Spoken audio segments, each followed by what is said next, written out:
Welcome to Friday the 13th and our second of the School of the Arts Research Graduate Research Symposium Colloquium. My name is Vinny Oliveri. If you don't know me, I'm the Associate Dean of Graduate Affairs here at the School of the Arts, and I'm really excited to have our second trio of students here today to present, to tell us about what they do.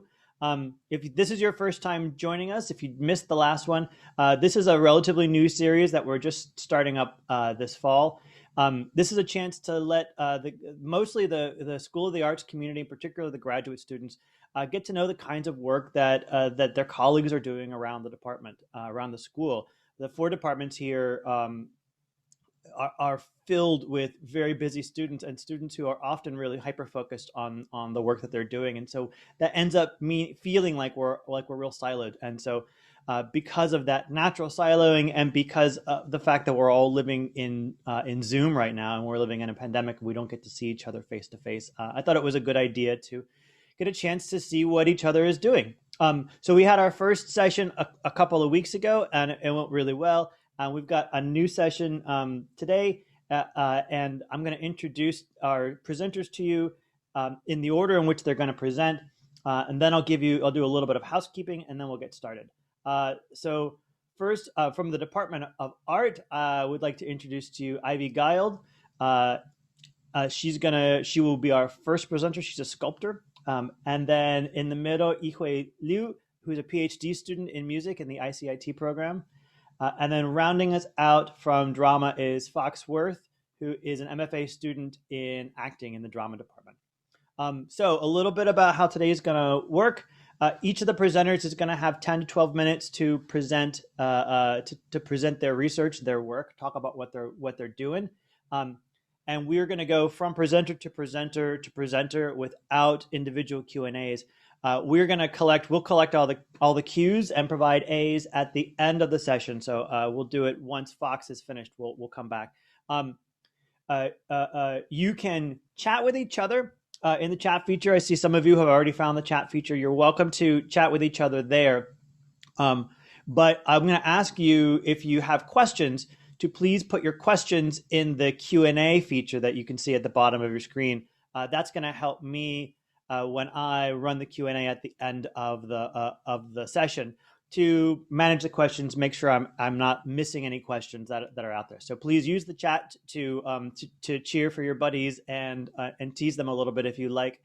Use the Q&A session Q&A feature to ask some questions. And then finally, before we get started, I'm going to ask you to mark your calendars for the 4th of December, which is the Friday of week 9, when we are going to have our last of these of the quarter. We will feature students from art, dance, and drama at that one. So that's all I have to introduce things. I'm going to start by throwing it over to Ivy Guild from the Department of Art. And she's going to talk about her work, and the rest of us are going to turn our videos off. Ivy, take it away. All right. Hello, let me get my screen share started.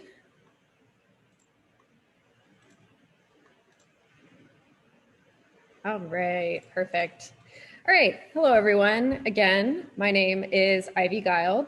I am a third-year MFA art student. My research interests are transdisciplinary, spanning art, biotechnology, speculative design, textile and fiber art, science fiction, environmental conservation, and new media installation. At UCI, my recent work has focused on biomaterials for weaving, mycelium-based 3D printing filament, living installations, plant-computer interaction, and radical plant conservation. I would like to begin with a step back to February, also known as the before times, when my living installation, Fungi, filled the room gallery at UCI with space-age domes and a pink glow.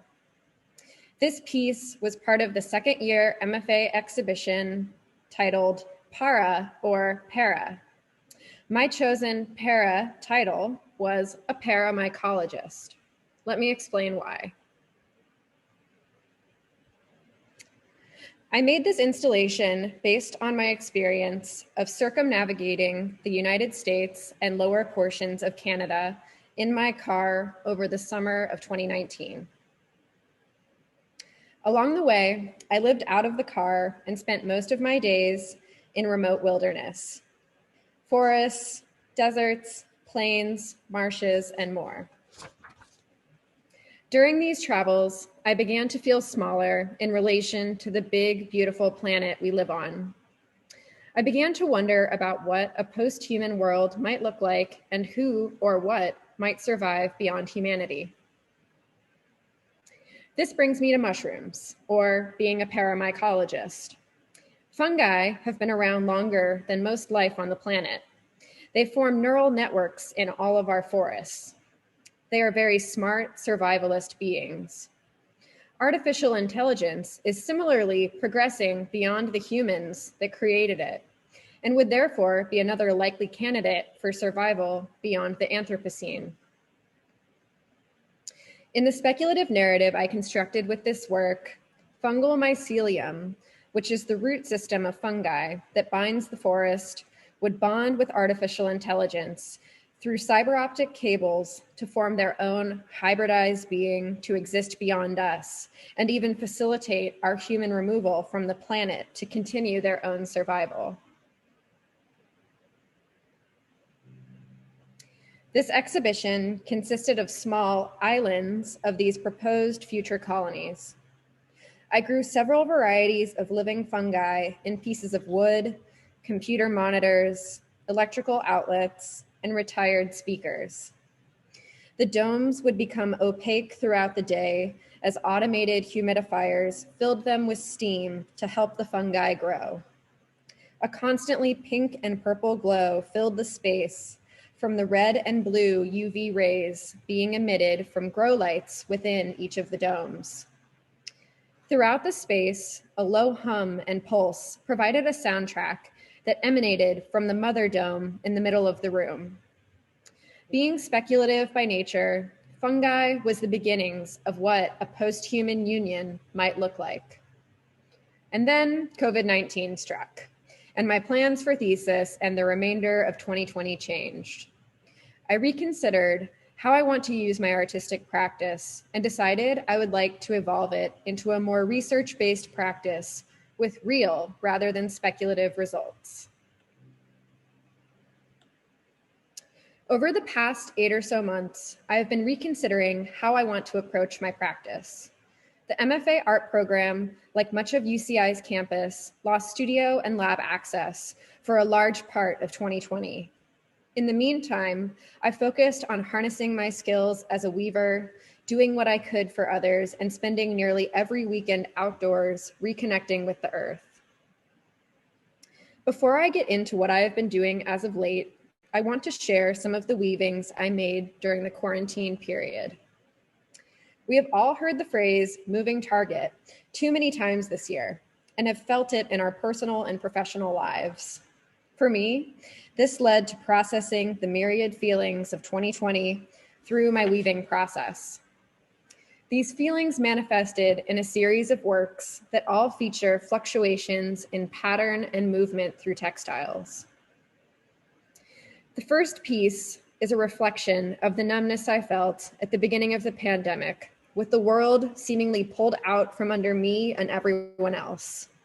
This was a soft and repetitive work that helped me center my anxiety on a task.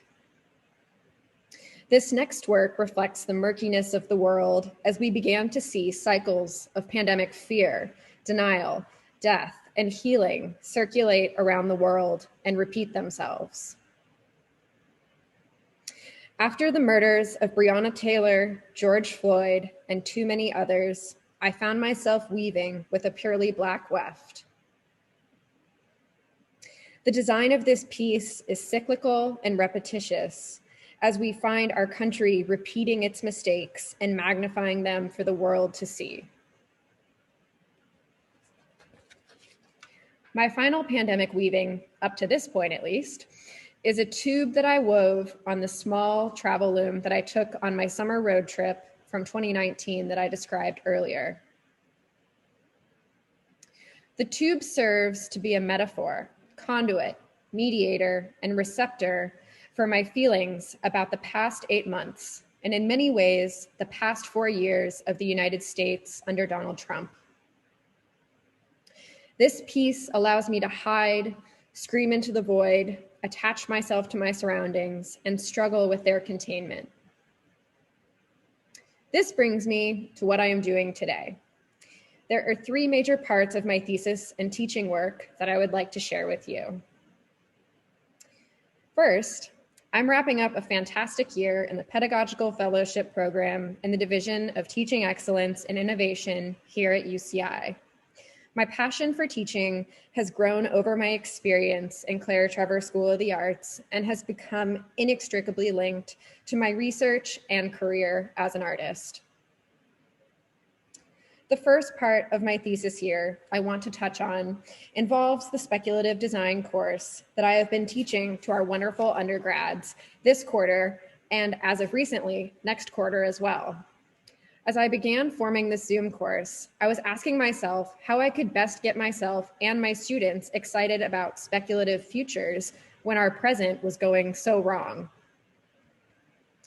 The course focuses on key components of speculative thinking, which are explored through what I have coined ZOOMPOD interviews with professionals from various disciplines and creative realms. These are pre-recorded interviews that my students watch and then respond to with visual and written assignments. The series is supported by UCI Illuminations, and you can watch the conversations on my Vimeo channel, which is vimeo.com/ivyguild. Teaching this course and learning more about speculative design was key in the development of my ideas for my thesis work. We have talked about Indigenous futurism, feminist horror, experimental animation, visual effects, and world building, amongst other topics. As I guide my students to look at our contemporary global issues in order to think of restructuring the future, I have been able to shift my own perspective to a more positive one, particularly in regard to human-environmental interaction. This brings me to the second major formative thesis experience I have had this year. Thanks to Jesse Jackson, I have a serendipitous and wonderful new friendship and relationship with Dr. Bowler from the Department of Ecology and Evolutionary Biology at UCI, and by extension, the UCI Arboretum. I am sad to share that due to the impending construction of a new hospital on the land next to the UCI Arboretum and Herbarium, both will be demolished in January of 2021. This will destroy a space that has been a sanctuary for plants, animals, birds, bugs, and humans alike. My heart hurts for the Arboretum and Dr. Bowler, particularly during such a destructive year, and I have reorganized my thesis to prioritize working with the Arboretum until demolition begins. In the near future, I will begin relocating those plants which will not be rescued by the pre-demolition groups, and I will be trying to find them new homes. Additionally, several redwood trees grow in the space that were cloned from Northern California redwood tree tissue by Dr. Ernest Ball and planted in the UCI Arboretum in the 1970s. In preparation for demolition, several of these trees have already been cut down and more may follow. Dr. Bowler gifted me these trees, and with the guidance of Eric Weiss from our sculpture studios, I have been learning how to work with the downed trees. I'm in the process of using axes to shape the wood into a smooth plane that I can shave thin strips off of. I'm going to take these thin strips of wood to make weavings that I can add spore-rich material into so they become new homes to life for fungal colonies. I would also like to explore weaving structures and sleeves for humans to better help us reconnect with the earth and mitigate our anxiety and eco-grief over environmental destruction and the lack of sustainability in our society. Third and lastly, my mycelium and weaving research will be joined with my interests in the speculative design and 3D printing realms. As the lab manager of Jackson's Speculative Prototyping Lab on campus, I will be experimenting with developing a wood and mycelium-based 3D printing filament that I can use to print, sculpt, and weave living fungal structures. Thank you for listening to me talk about the state of my practice, and you can follow my progression on my website at ivyguiledart.com. Thank you. Thank you, Ivy. That was terrific. I have to say that I think many of us have spent a lot of time, particularly those of us in the creative fields, spending a lot of time trying to figure out what our practice will look like now and what it will look like once we're gone. And I'm inspired by your jumping in with 2 feet to completely transform your practice. It's exciting, and I'm excited to hear about it. Thank you. Thank you. Next, I'm gonna welcome Yihui Liu, who's a PhD student in the ICIT program in music. That's the Integration of Composition, Improvisation, and Technology. And Yihui, we see you. Do you want to share your screen? I'm going to turn my video off and turn it over to you. Okay, thank you, Vinny. I'm going to set up the screen share.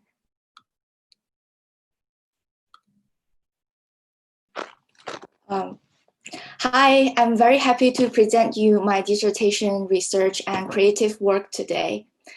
My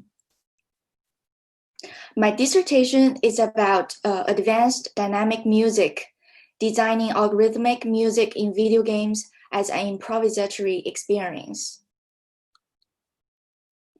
I will firstly talk about the characteristics of game music. Then I will discuss a bit about my creative project, Mastery. As described and analyzed in many scholarly and industrial writings, music in video games demonstrate the following qualities.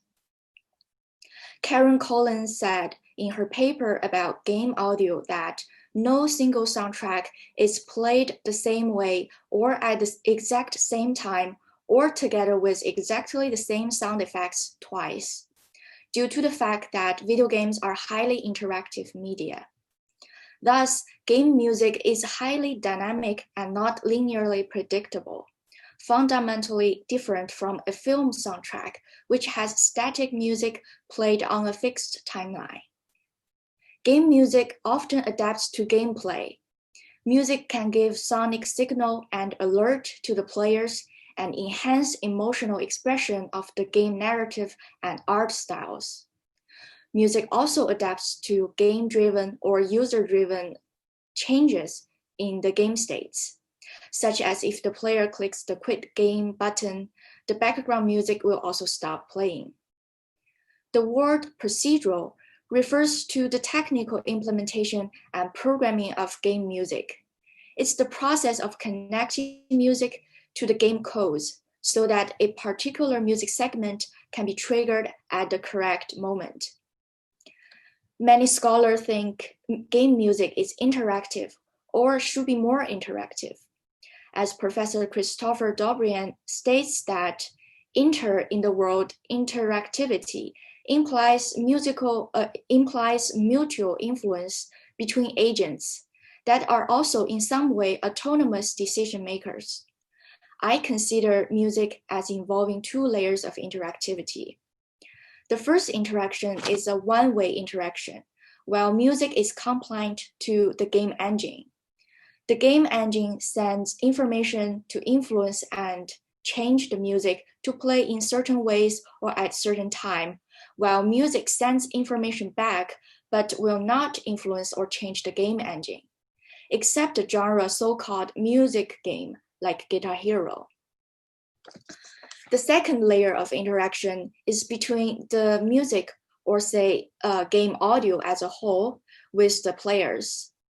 The sound of music and sound effects deliver information to the player and can affect the player's decision and performance in the gameplay.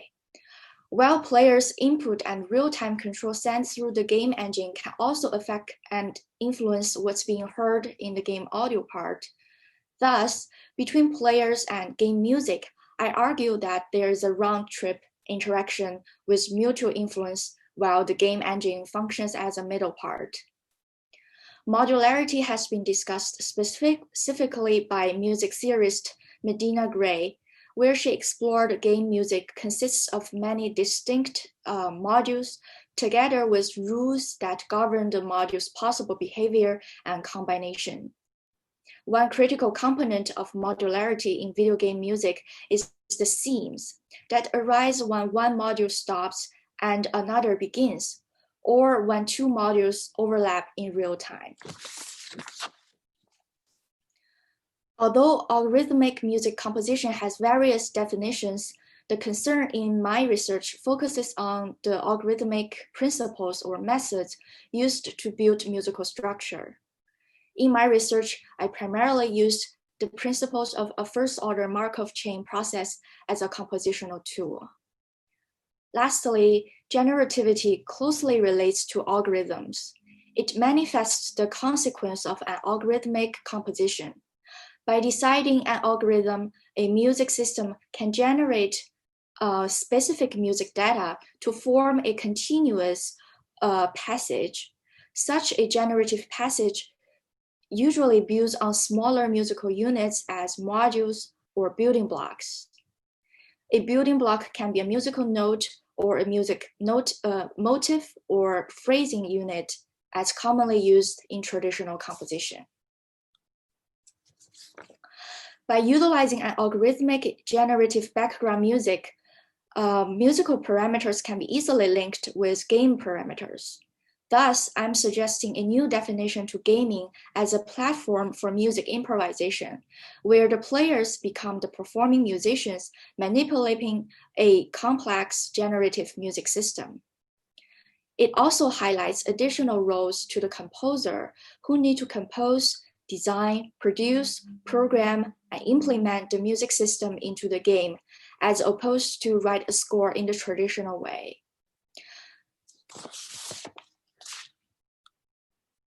Now I'm going to talk a little bit about my creative work, Mastery. Mastery is a 2D platformer action-adventure puzzle game that I collaborated with a group of game designer and developers at Rensselaer Polytechnic Institute.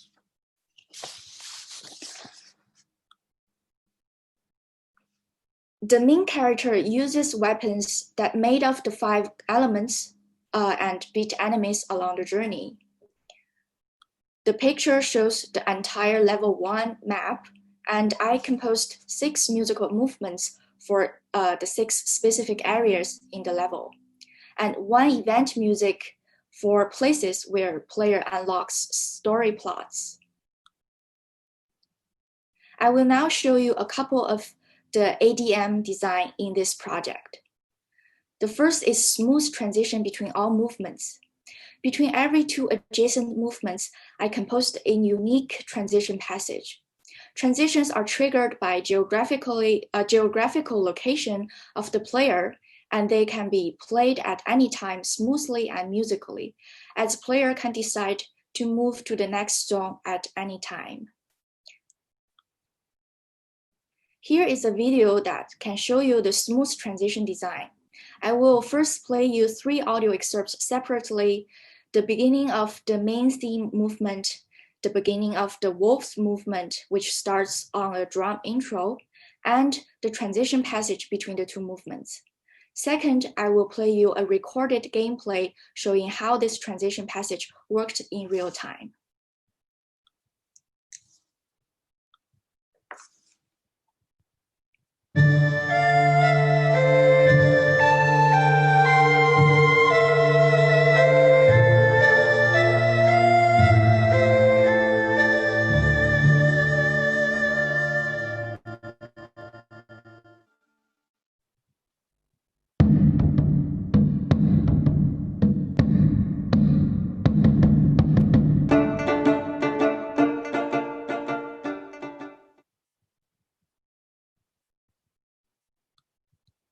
Here is the transition passage. As you can see, the green cursor shows the stop moment of the previous movement and where the transition begins. And the red cursor shows the wolf movement will come in, and the transition passage will keep playing until the end while overlapping on top of the wolf's entry.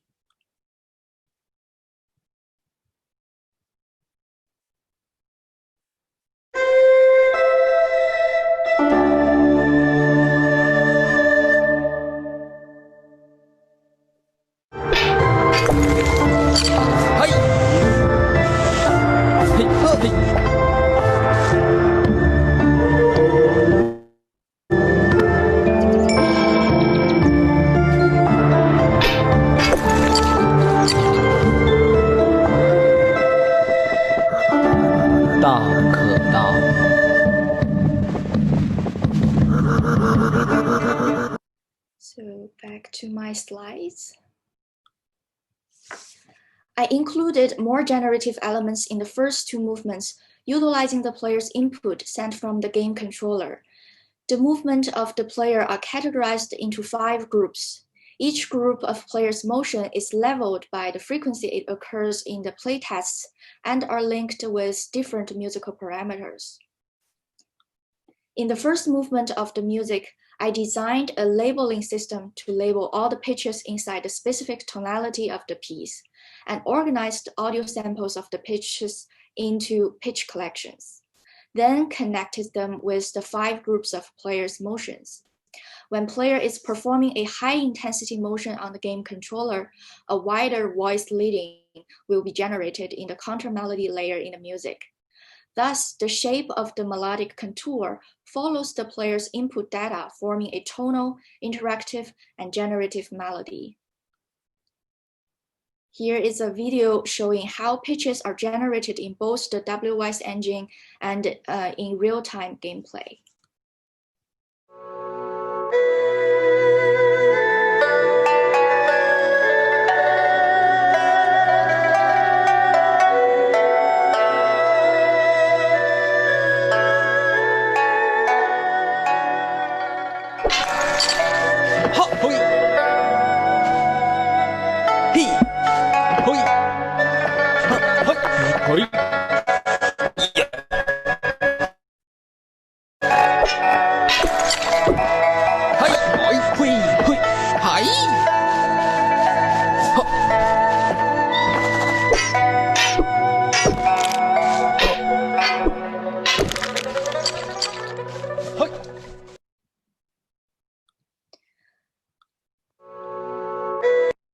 I also mapped the player's input data for generative phrasing in the second movement to form either a musical sentence, period, or parallel period.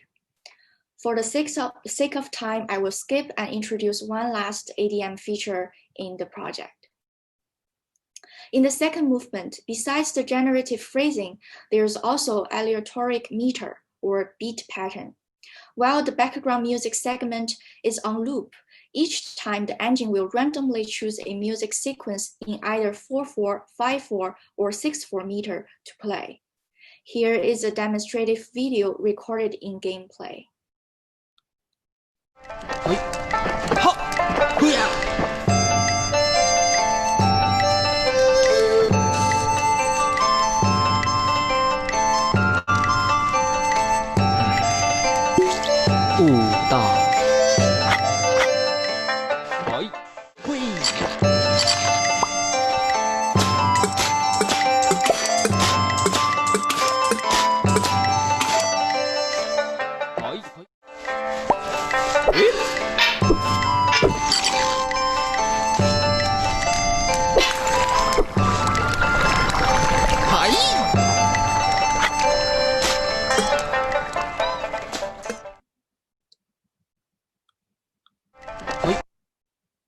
I hope you enjoyed my presentation, and please let me know if you have any questions. Thank you. Thank you, Yihui.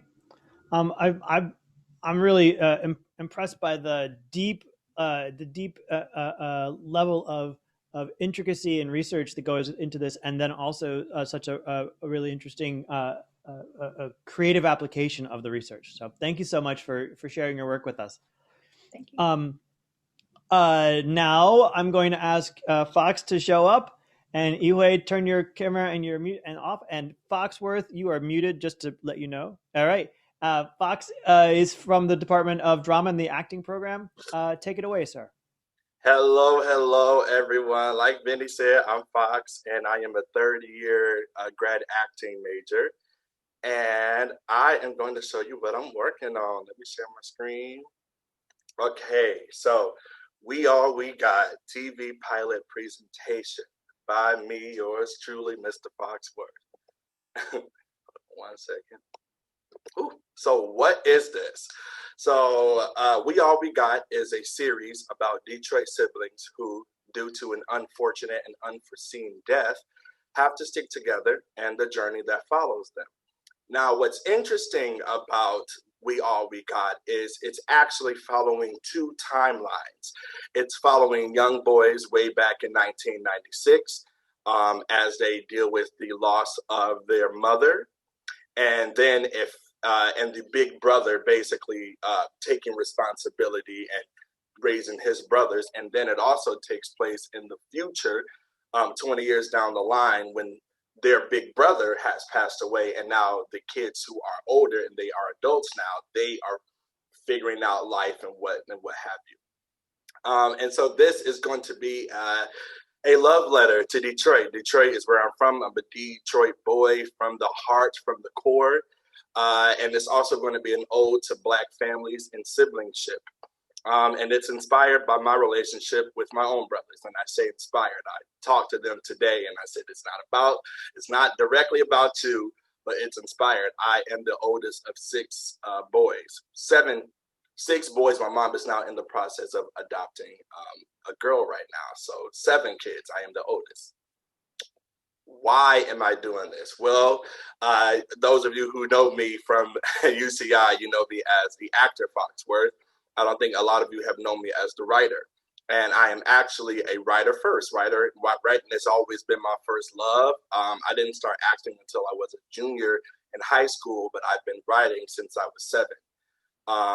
And in theater academia, which I love, but it's really hard to practice and express your artistic and creative writing urges. You know, we're always, thankfully, busy in the acting world and you know, going to rehearsals and really fine tuning and sharpening our tools as actors. But I rarely get the time to really show my talent or really delve into me as a writer.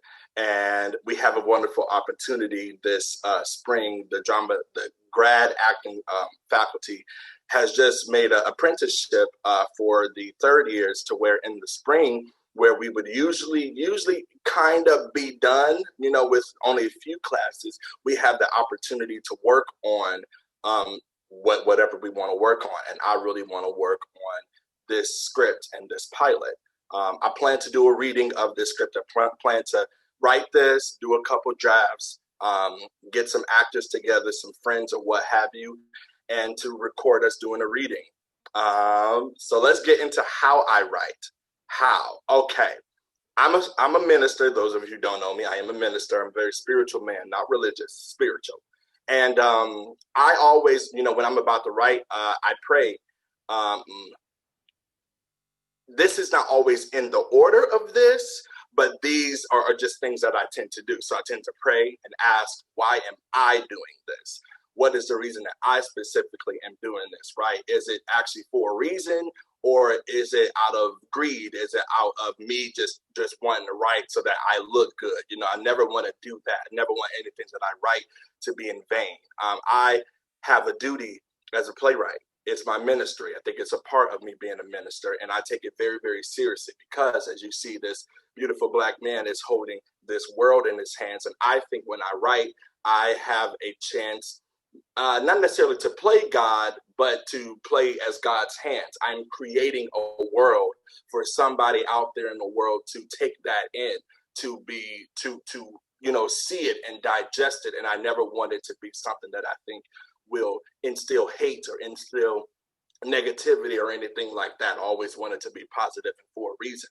Also, sometimes I'll say, do I see the end of the piece first or do I see the beginning? Sometimes I'll see how it ends and I have to write till it get there, or I'll see the beginning and I'll write what happens after that. Character names, I take this very seriously as well. I'm always wondering, what is the meaning of my characters' names? Like I always am trying to figure out, like, okay, what is their name? What does it mean?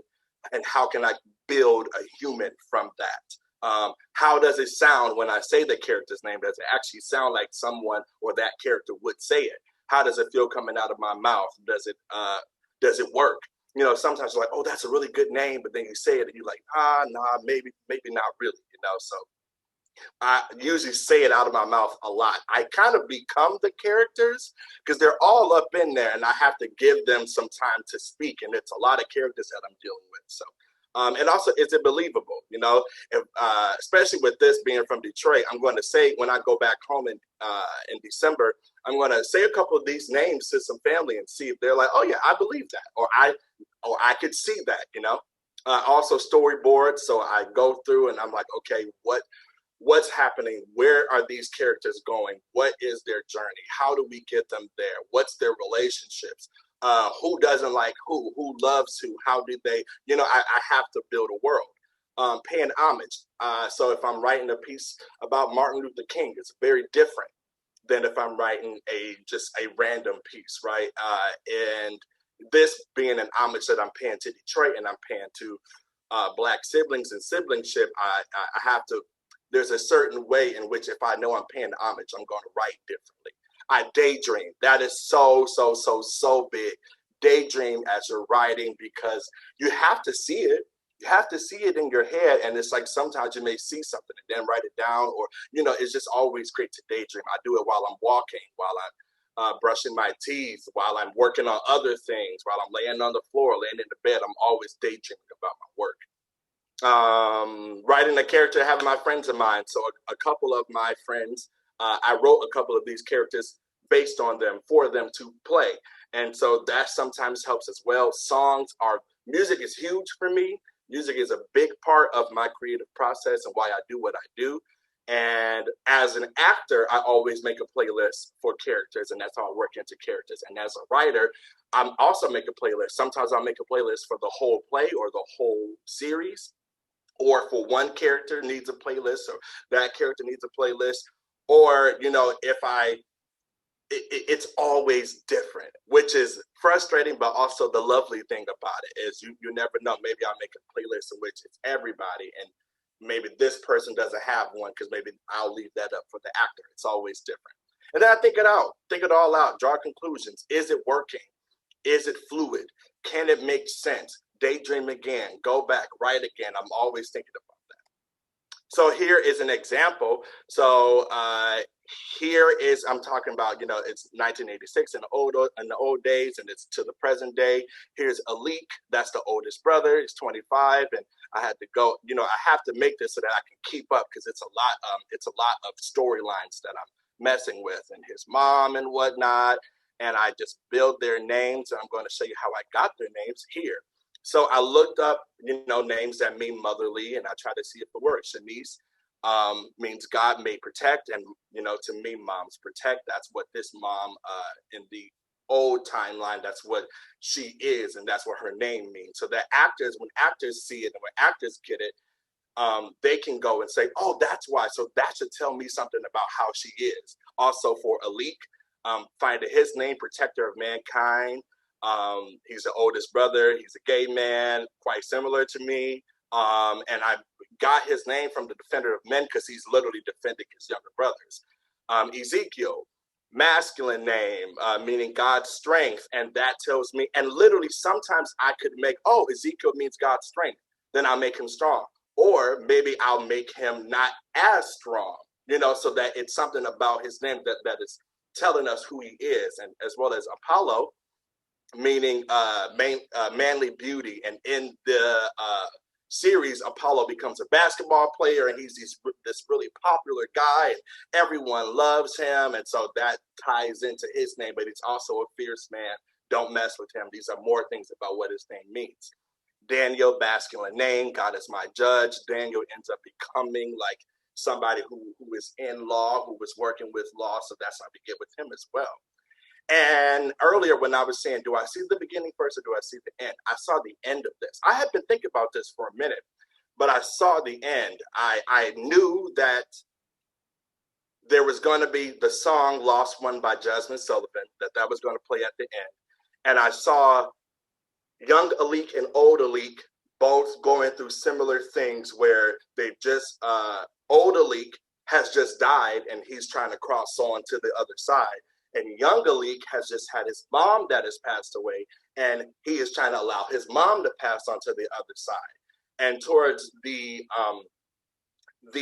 whole sequence of this song and what's happening at the end, they both have to kind of have this acceptance to let go.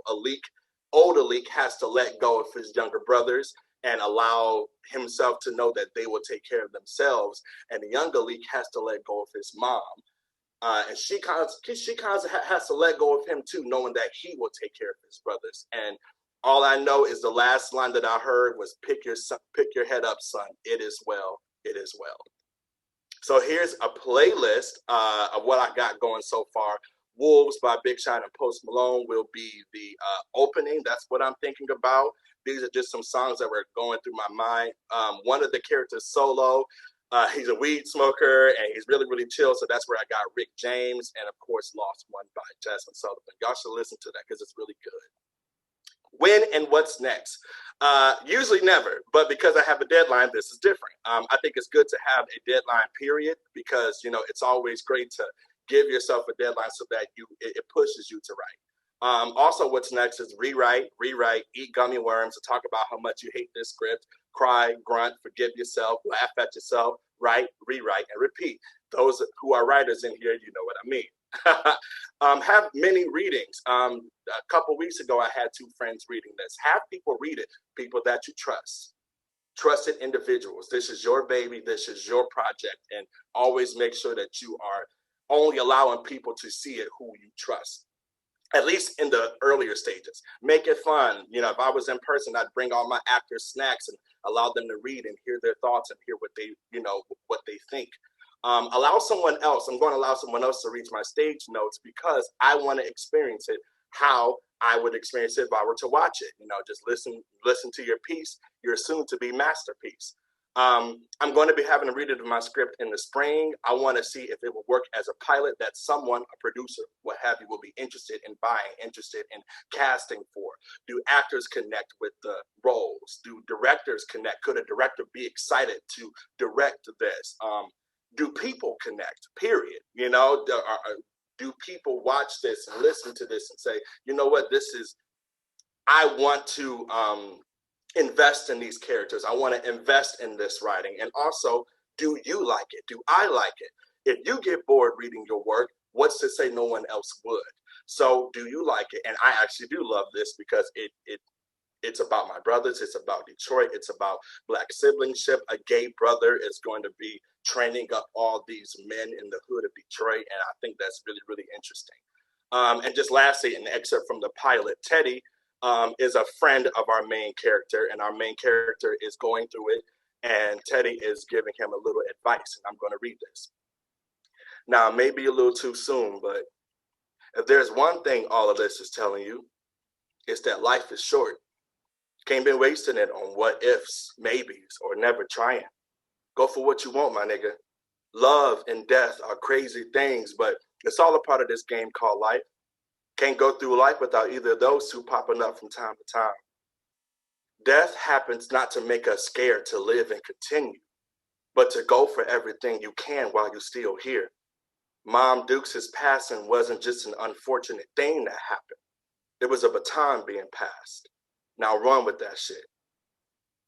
And thank y'all so much. This is where you can find me on Instagram at fox.worth, Facebook at Foxworth, TikTok at TheFoxworth, YouTube at Foxworth. And my email is directorfoxworth96@gmail.com. And that is all we got. Thank you, Fox. I know you as an actor, so this was a real treat for me to see a different side of you. Thank you for sharing that with us. Thank you. Stay on, keep your camera on. Yihui and Ivy, would you bring your cameras back? Because we're going to do a little Q&A. So folks who are attending, there's a bunch of questions that are already in the Q&A, but if you've got questions you want to ask any of these folks, please pop them in.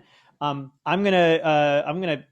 start with a question for Ivy. I'm going to ask the question from Dean Barker. You clearly have a passion for the organic. How does speculative design relate to the improvised, structured nature of the organic? That's a really good question. Thank you, Dean Barker. So I will speak to this, and then I would encourage as well, if you are interested in the ZoomPod series, my conversation with alum Miranda Javid. A lot of our conversation is actually about how the environment is inextricably linked to all of our futures, regardless of the different social, political, cultural issues that we face moving forward. So in my mind, that inextricability links all of our speculative design and future in some way to the environment, sustainability, and interspecies relationship. And I'd like to say that all of living life is improvised to some degree based on constantly happening events and different things that we experience in the day-to-day every second. Thanks. That kind of ties into another question he asked, so I'll pop that in. Do you see paramycology as itself fundamentally a matter of weaving? So paramycology, I don't know if that's a field that might be a speculative field in itself. I mean, mycology, of course, certainly exists. I call myself a paramycologist because I've never actually been trained. I've just kind of learned how to grow mushrooms. But I do think that mycology is a weaving of life itself in the way that mycelial roots kind of act like neural networks underground, and they literally weave the forest together to send messages amongst trees, to share nutrients, etc. So I do see mycology as a form of weaving. And then for my paramycology or paramycological weavings, I guess I should say, with upcycled biomaterials, I would see that as a different form of weaving as well, with new life being brought to retired biological materials. Cool, thank you. Yihui, I'm going to ask you a question. Does the algorithmic game music take into account the fact that the user is also playing through their own algorithms, and that improvisation has boundaries? Do you talk a little bit about that? Okay. Thank you for the question, Dean Barker. So I'm treating a dynamic game score as analogous to a jazz lead sheet, where the composer gives the skeleton of the music and the player are filling in the flesh. So for a compositional boundary, yeah, I think for tonality and styles, the composer will set up a boundary to the game players to improvise further. But as I mentioned about the building blocks or the module in modularity, it depends on specific examples. If the module is small as at a musical note, that gives more freedom to the player. While if the module is like a musical motif or a short phrase, that in contrast limits the improvisational room. Yeah. Great. Thank you, Yihui. Fox, I'm going to ask you, I'm going to combine two questions and ask you to talk about both of them. And it's about how you combine two different aspects of your background together in your writing. One is your work as a minister and that focus on healing, and the other is your background as Detroit. How do you take your healing work as a minister and Detroit and infuse that into your writing? Oh, that's such a good question. Well, as a part of my ministry, it's very different than a lot of people. I am not your regular minister. I am a sex positive minister. I'm a gay minister. I'm not your, I'm not like, I don't think that you have to only follow what I do. You have to only do it. Like, that's crazy. I am more so like everything that I do is for people, is for the people. My ministry is also my activism. My activism is my ministry. My activism is my craft. My craft is it's all the same. And it's all for people. It's not for me. And I'm always checking myself that I am not doing this just for me.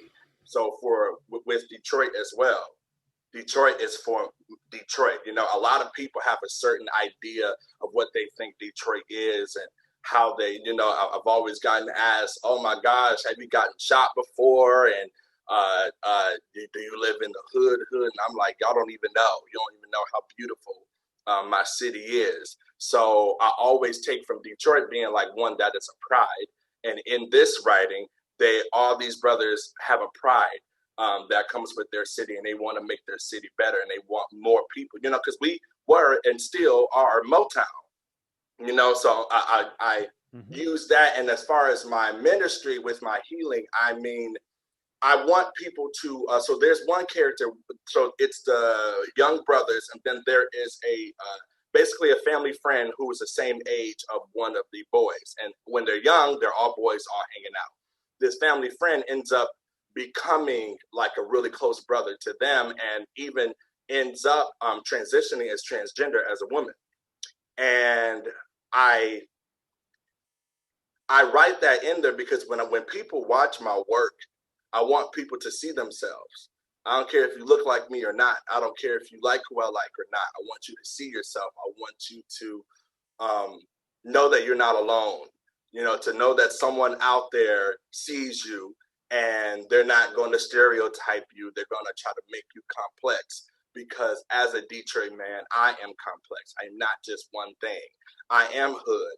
I am ratchet. I am intelligent. I am suave. I am dapper. I am all of it. And so that's what I use the pride and the strength and the misunderstanding of Detroit with my activism and ministry of helping the people and allowing the people to see themselves. And I mix that all together. And that's how I write, period. But especially with this project, that is how I'm writing. Yeah. Awesome. Thank you for that. Fox, I'm going to ask you to copy paste the link to the playlist. Cynthia asked if you would share that. Could you copy that and put it in the chat? Absolutely, yeah. And then I'm going to go back to Ivy. Jesus has a question for you, Ivy. What led you to find the medium of weaving and sewing? Jesus sees in your website that these are recurring tools for you in your work. Right. Thank you. Yeah, I was introduced to crochet and knitting and sewing really young. My mom got me into a lot of classes, and she sewed all of my clothes for a very long time while I was growing up. So I learned pretty young. And I didn't think when I was introduced to sculpture that these kind of soft materials counted or got to be part of the contemporary art world. And I had no idea until I was in my undergraduate, about halfway through my undergraduate degree in visual arts, that I could combine my interests in the two to make soft sculpture. And then I was lucky enough to be introduced to weaving through the artist collaborative residency and exhibitions out of Chicago. I am their fibers technician now in the summers, and I get to teach weaving out on a ranch in the driftless area of Wisconsin, where they taught me how to weave on about a 10-foot loom that's much larger than I am. You can't see it because I've got my background blocked out, but I have my own 4-foot loom in the studio right now with me. And yeah, so I credit Acre with teaching me to love weaving. Cool. Thank you. I want to also point out that Ivy, you answered a question via text in the Q&A about if people want to help give homes to some of the plants from the Arboretum, they can email you directly. Great. So if anybody else out there is interested in that, please follow through. Yihui, another question for you from Roger, who asks, in real life and music, does music inform life, or does life inform music? What do you see as the better construct? I think you can choose your definition of better there.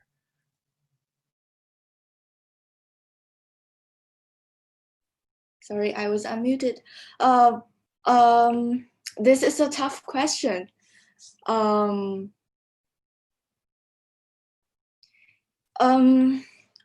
Does music inform life, or does life inform music?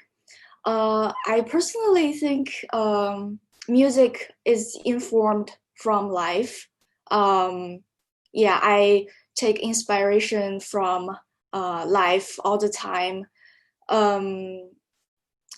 Although I tend to stay inside the theoretical world of music a lot, but I like to relate those theoretical formulas with like everyday what I'm experiencing. So I don't know if I'm really choosing one from the two, but I really want to merge them together in my personal practice. Yeah. All right, thanks. I wanted to actually jump in and ask you, Yihui, a quick follow-up. The work that you talked about, your research is a lot about thinking about the music. It feels to me, thinking about the music as a series of pieces of a machine that you're determining rules to put together. How do you do?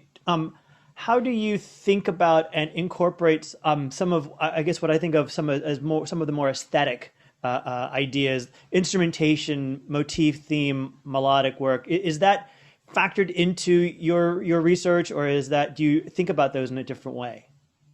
Thank you for the question. So in my research, I was trying to build a framework of like a list of compositional techniques that are especially suitable for video games, and is free from stylistic limitation, or I should say it can be applied to different styles with because in music it's the basic structure or the basic elements are the same. Like you have the rhythm, you have motifs, you have a form or a structure. So I want to open the stylistic part to whoever can be benefit from my research. But in my particular research, creative works, I did talk a little bit about the stylistic decision that I made. Yeah. Okay, thanks. I think I'm going to ask one, hope this is a quick question of Fox. Does your piece have an antagonist? And this will be our last question. Yes, and I'm so glad. Thank you for this question, Dean Parker. Yes, the piece does have an antagonist. Life, America, life, America, life, America. Because how often, all y'all that's on here right now, how often have you watched a show with Black people and they weren't getting killed left and right? They weren't gang banging. They were just living life. Their only antagonist is life. How often do you see that? That's what I want to do. That's what I will do. And that's what is, it is life. And I really just want people to ponder on that, because I think we even myself and friends that I was talking to, is there an antagonist? Who's against them? And I'm like, life. Who's against Black men? Who's against Black people? This country, you know what I mean? So like, it's like putting that in there, being like, okay, we're not going to get into trauma porn. We're not going to get into, we have to see them die. We have to see them go through all this. They'll go through life. That'll be it. They'll go through life.